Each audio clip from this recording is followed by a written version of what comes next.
Backward classes की recruitment का reservation का जो प्रोविजन है, मैं इसमें ये बताना चाहता हूं कि इसमें एनुअल तौर पर जितनी भी भर्ती होती है उसकी पिछली भर्तियों में अगर ये परसेंटेज पूरी होती है 20% तो उसका हिसाब लगा करके और आगे की भर्ती की जाती है। अगर कोई शॉर्टफॉल होता है तो उसके नेक्स्ट जो भी, पहली बात तो ये भर्ती नहीं है, ये एक प्रकार की डिप्लॉयमेंट है, यानी डिप्लॉयमेंट यानी टेम्परेरी डिप्लॉयमेंट जो 1 साल के लिए की जाती है और उसके बाद कोई निश्चित अंक नहीं होता कि कितने लोगों को उसमें डिप्लॉय करना है। जैसे आवश्यकता आती रहती है, 2 आती है, 10 आती है, 20 आती है, साथ करते हैं।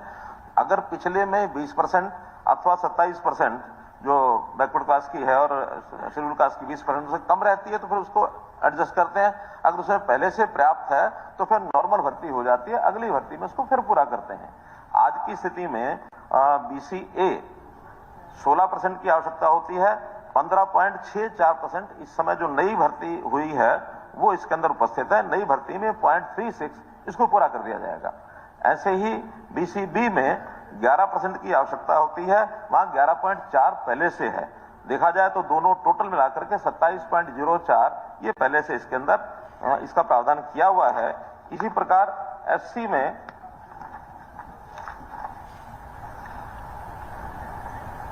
SC का आंकड़ा इसमें भी नहीं आया है। हाँ, SC में 20.63% आज के समय जो भर्तियां हुई है उसके अंदर पहले से प्रावधान किया हुआ है।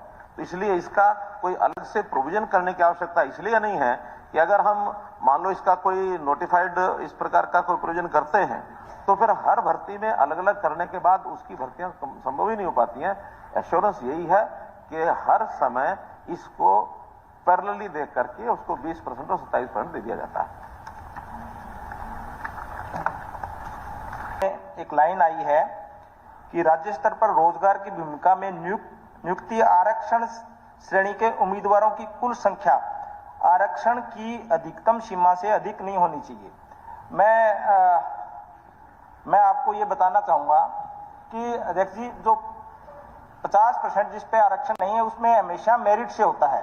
उसमें चाहे SC का बच्चा हो, बैकवर्ड का हो, जनरल का हो, तमाम जो बच्चे मेरिट के हैं वो आते हैं और उस मेरिट के बाद जो आरक्षण की सीमा है वो निर्धारित होती है। उसमें आरक्षण के जितने साथी हैं वो होते हैं।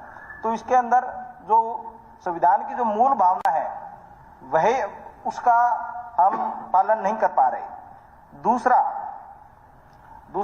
सर, हमने कुल भर्तियों की संख्या आपसे हमने मांगी थी कि क्या है। मैं इसमें ये जानना चाहूंगा कि जिन साथियों को ऑफर लेटर आ चुका है, बहुत से साथियों को ऑफर लेटर आ चुके हैं, उसको आप भर्ती मान रहे हो कि नहीं, और उनके ऑफर लेटर आने के बावजूद अभी तक उनकी नियुक्तियां नहीं हुई है। बहुत से ऐसे साथी हैं। और तीसरा, इसी के अंदर एक सवाल था कि आप HKRN की तरफ से विदेशों के अंदर भी भर्ती करने जा रहे हो, तो उसके अंदर आपने इजराइल का डेटा कुछ हमें कहा है कि इजराइल में हमने अभी किसी को भेजा नहीं है, परंतु आपने इस प्रकार की एडवर्टाइजमेंट आई है जिसमें इजराइल, दुबई, UK कई देशों के लिए आपने आवेदन मांगे हैं।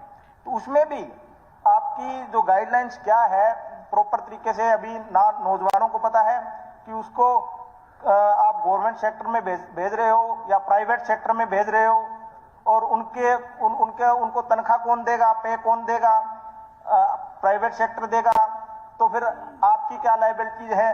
तो ये इन तीनों बातों पे प्लीज मैं आपसे जवाब चाहता हूं।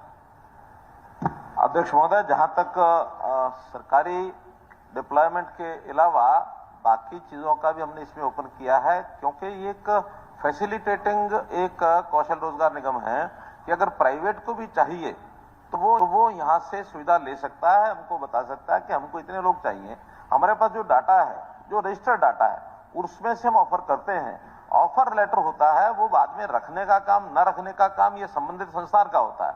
वो उनको रखता है तो ठीक है, नहीं रखता है तो हाँ, जब वो रखते हैं तो हमारे पास इंफॉर्मेशन आती है इन लोगों को रख लिया गया है, क्योंकि उसका कोई कमीशन 1% का रखा हुआ, वो 1% का कमीशन जमा करा देते हैं, और नहीं रखते हैं तो भी उन्हीं की मर्जी है। अल्टीमेटली ये तो एक फैसिलिटेशन सेंटर है। किसी ने मांगा कि हमको इतने नाम चाहिए, हम उनको उतने नाम देते हैं, उसमें रखना ना रखना है उनका काम है, हमारा नहीं है। जहां तक डिपार्टमेंट के नाते से है, डिपार्टमेंट रिक्वेशन देता है अभी तक ये था कि रिक्वेशन देने के बाद हम उनको डिपार्टमेंट को एक रेफर देते थे कि इतने लोगों को हमने इसमें से चयन करके रैंकिंग के हिसाब से और ये आपको भेज रहे हैं, आप इसको ज्वाइन कराइए। उसमें बहुत डिपार्टमेंट उस समय तक, क्योंकि समय का गैप ज्यादा होने के कारण से उनकी आवश्यकता कभी कभी कम हो जाती थी या कोई रेगुलर नौकरी आ जाती थी, उसकी इंफॉर्मेशन एचकेआरएम के पास नहीं होती थी। अब एचकेआरएम के पोर्टल को सीधा सीधा डिपार्टमेंट के साथ जोड़ दिया गया है कि जैसे ही उनकी कोई रिक्वेशन देरी से मानो बदलाव भी करना चाहते हैं तो एचकेआरएम को पता लगेगा। एचकेआरएम लेटेस्ट जो उनका रिक्वेशन है उसके हिसाब से भर्ती करके उनको देंगे और उसकी जानकारी डिपार्टमेंट को भी हो जाएगी कि आज ये सिलेक्शन हुई है, इस सिलेक्शन में तुरंत उनको ज्वाइन करना अनिवार्यता उसके लिए कर दी गई है। अब कोई ऐसा आगे से केस नहीं आएगा कि एक बार एचकेआरएम में अगर उनका नाम सिलेक्ट हो गया तो ज्वाइन नहीं कराएंगे। अगर नहीं कराना होगा तो पहले से रिक्वेशन में बदल करके वो एचकेआरएम को सेम टाइम पर भेज देंगे, इसलिए कोई समस्या नहीं आएगी। जहां तक विदेश भेजने की बात है, एचकेआरएम को एक फॉरेन कंट्रीज का फॉरेन कॉर्पोरेशन के माध्यम से डिमांड की जो जानकारी मिली, उस जानकारी के आधार पर एचकेआरएम के पोर्टल को उपयोग किया गया और उपयोग करने में केवल उसमें रजिस्ट्रेशन जो है उस पोर्टल के माध्यम से की गई। चयन की प्रक्रिया जो इजराइल के लोग थे उनका और जो नेशनल स्किल डेवलपमेंट मिशन है उन लोगों के मिलकर के उनके चयन किए। 200 कुछ लोगों का चयन हुआ, उनका पासपोर्ट वेरिफिकेशन चल रहा है। कुल कैंडिडेट जिन्होंने अप्लाई किया 8,169 थे और जो कैंडिडेट स्किल टेस्ट के लिए अपीयर हुए 1909 हुए और जिनका सिलेक्शन हुआ 219 हुआ। तो 219 लोगों का पासपोर्ट वेरिफिकेशन करके और उनका 3 महीने का ट्रेनिंग का काल है वो होने के बाद फिर ही वो जाएंगे और जब जाएंगे तो उनका जो कॉन्ट्रैक्ट है उसमें से इजराइल गवर्नमेंट ही उनको सैलरी देने वाली है और अच्छी सैलरी है, 1 लाख से ऊपर की सैलरी है। उनकी इंश्योरेंस, उनकी बाकी चीजें सब करा करके दी जाएंगी, उसमें कहीं को कठिनाई नहीं। एक सर ये जिनको ऑफर लेटर पहले आ चुके हैं, अब आप कह रहे हैं कि हम लेंगे, जो पहले आ चुके हैं उनका क्या करोगे? वो थोड़ा दोबारा से फिर उनको कहा है कि उसमें रजिस्ट्रेशन के माध्यम से रैंकिंग में अब जो सिलेक्शन होगी वही उसमें दोबारा मिल पाएंगे। पहले वाला कोई अपॉइंटमेंट लेटर नहीं है, वो भी एक सिलेक्शन लेटर था, लेकिन अपॉइंटमेंट जो है डिपार्टमेंट ने करनी है, अब उसका कोई अर्थ नहीं है। उनको प्रायोरिटी मिलेगी कि नहीं? उनको प्रायोरिटी जो पहले से रैंकिंग उस हिसाब से मिलेगी। अगर पहले सिलेक्ट हुआ तो अभी भी उनकी दोबारा डिमांड आएगी तो सिलेक्शन उन्हीं की होगी क्योंकि उनकी रैंकिंग हायर है, तो हायर रैंकिंग। अब जाने का खर्चा भी कोई एग्रीमेंट की चीज होगी, इस समय उसका नहीं है, लेकिन कुल मिलाकर के जब सैलरी अच्छी मिलेगी तो जाने का खर्चा इतना ज्यादा नहीं है जिसमें से नहीं कर पाएंगे। सीताराम यादव जी। हाँ, स्पीकर महोदय, बजट में युवाओं को कौशल रोजगार निगम के तहत रोजगार देने का पूरा प्रचार किया गया, जो हकीकत में युवाओं के साथ एक बड़ा धोखा किया जा रहा है। आपने एससी व बीसी के लिए कोई कोटा नहीं दिया।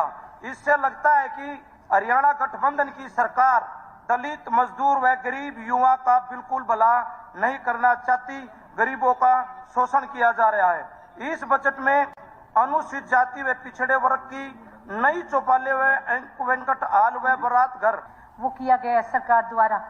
और पेंशन की मैं बात करूं तो जो पेंशन चोई देवीलाल जी ने 100 रुपए शुरू की थी, आज हमारी सरकार ने उसको 3,000 करने का काम किया है और एक अच्छा समय भी आएगा जब हम इसको 5100 रुपए भी करने का काम करेंगे और आ जाएगा। आप भी देखोगे, हम लोग भी यही है, कोई लंबा चौड़ा डिस्टेंस नहीं, अगले 5 साल में आप देख लेना, क्योंकि ये बात आपने बोली इसलिए मैं आपको ये बात कहना चाहती हूँ।